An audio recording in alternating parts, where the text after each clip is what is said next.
So what's good, homies? It's your man King Ray Ray.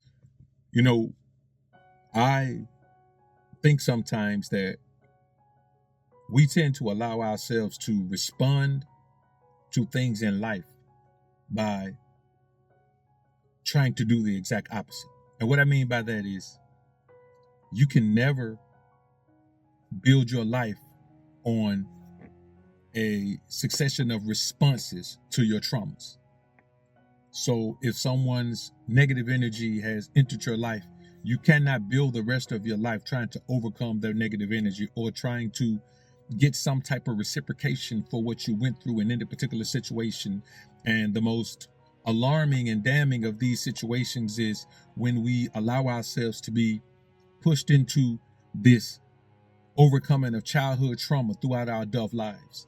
Now, I'll tell you this. I'm not saying that you should minimize your childhood trauma. I'm not saying you should minimize anything you've gone through, even your adult trauma. I'm not saying you should minimize it. What I am saying is that the way to get over these things is not to seek compensation for those things throughout the rest of your life, because you end up going into situations with new people and new circumstances and situations or conditions, and you're still the same old person that you were, and you're trying to leech the energy from these new things in order to compensate for the old things, and you just can't do that. That's why you must take time between your relationships, time between your career changes. Like don't switch one career and jump right into the next. Take a break from that career and just do something that's gonna, pay the bills, or, make sure you have a nice amount of money set up and put back so you can take care of yourself for an extended period of time without having to work, so you can have some breathing time. I think the time is we spend the majority of our times in relationships and other things holding our breath. So we're holding our breath on things. But why? It's because we feel this need to be able to get over everything, to overcompensate for everything, to put ourselves in a position where everything we do and everything we need, we find ourselves living in a way that's going to deprive us of the opportunity to find joy in our present life. See, when you allow your past to keep you from focusing on your future, then you're absolutely wasting your present. And we just can't do that. There's no way that we can set ourselves up for life in a way where we're going to allow our past to dictate everything that we do right now. Because it's funny to say, but if you allow your past to dictate your actions, then you are living a path just leading you back to your past.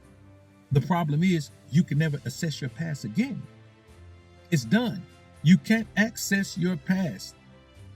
And so doing things based on your past. Now, am I saying you shouldn't learn lessons? Yes, you learn lessons. That is the only thing the past is good for. Learning lessons from it. Learning how to overcome things in the future because of what you've overcome in the past. Learning how to deal with things in the future because of what you dealt with. Learning how to overcome things in the present because of what you overcome in the past. Learning how to deal with things in the present because of what you dealt with in the past. That's our life. That's what we should be doing. That's how we should be living. That's how we should be progressing. But if you're not doing that, then you're wasting your time and putting yourself in a position where even when God blesses you with terrific things, you don't know what to do with them.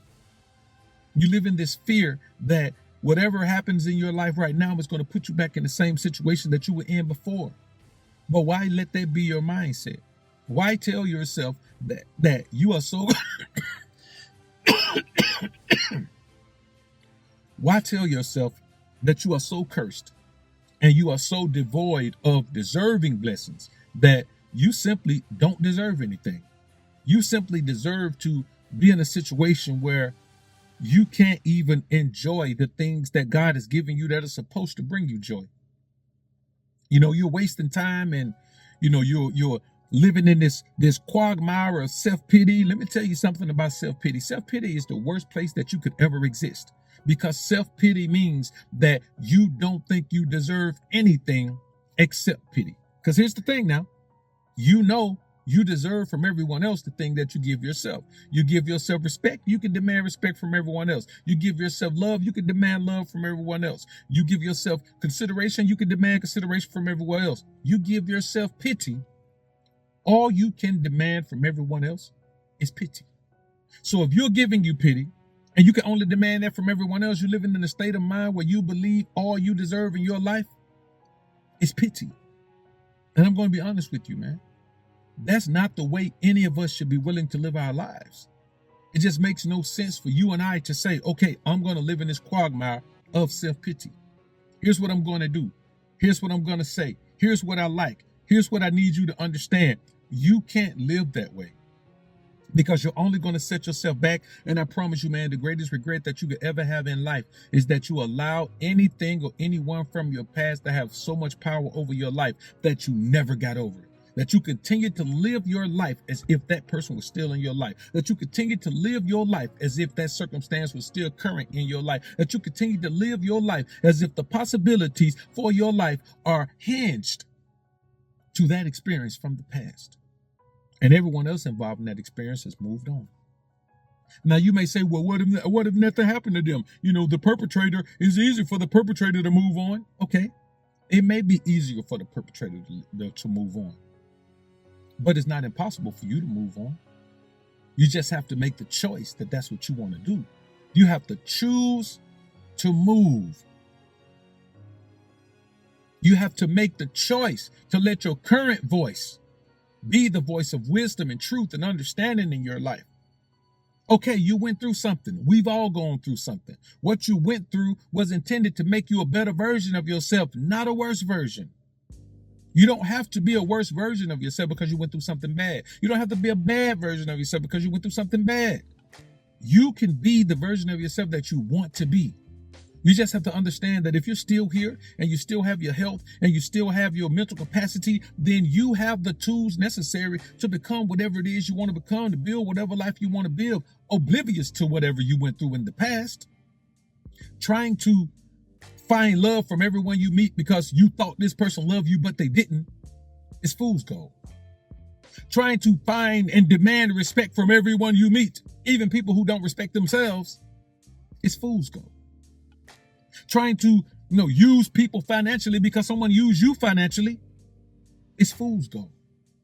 Because whatever good little feeling you get, and I do mean good little feeling you get from those things, it will be greatly overweighed and outshadowed by the negative energy that you cast into your own life, by letting that be the way you deal with people, by letting that be the way you interact with people, by letting that be the way you view people. No matter what happened to you before, you don't get to move forward in life and demand things that you don't give. So you never let somebody put you in a frame of mind where you say, I'm not going to respect anybody because I respected that person, they did this. You never let anyone put you in a frame of mind where I'm never going to love anyone because I love that person and they did this. I was nice to this person and they did this. I'll never be nice to anyone else. You can't live that life because it's not going to hurt that person. It's not going to hurt those people. It's only going to hurt you. Because regardless of what you think, the most important thing in life is relationships. I'm not saying that to say you should build a relationship with everyone you meet, but the most important thing in your life will be those relationships that you do build. And you can't build a proper relationship if you're not entering a relationship with the proper mindset, where regardless of what that person did, I won't hold it against you because you didn't do it. Regardless of how that person treated me, I won't hold it against you because you didn't treat me that way. Regardless of how that person used me, I won't hold it against you because you didn't use me that way. Because here's the thing we must always remember. The same way you're responsible for your actions now and not, allowed to blame the person from the past for shaping you into who you are because you made the choice to stay with that person, be with that person, remain there. It's the same way that you must embrace the fact that moving forward, it is your job, your duty to make sure you move forward with the proper energy. I'm not saying forget the past. I'm saying don't focus on it because there's nothing there but what you already know. Why waste time on what you already know? Would you be a freshman in college 4 years in a row, even though you made the dean's list? Would you beg them to let you stay? Let me stay another year. I know I made the dean's list, but I love being a freshman. No, you wouldn't. You'd be ready to move on. Life is the same way. So instead of holding yourself back, remember you made the Dean's List in life because you learned everything you need to learn from that particular situation. Now it's time to graduate and move on. Peace.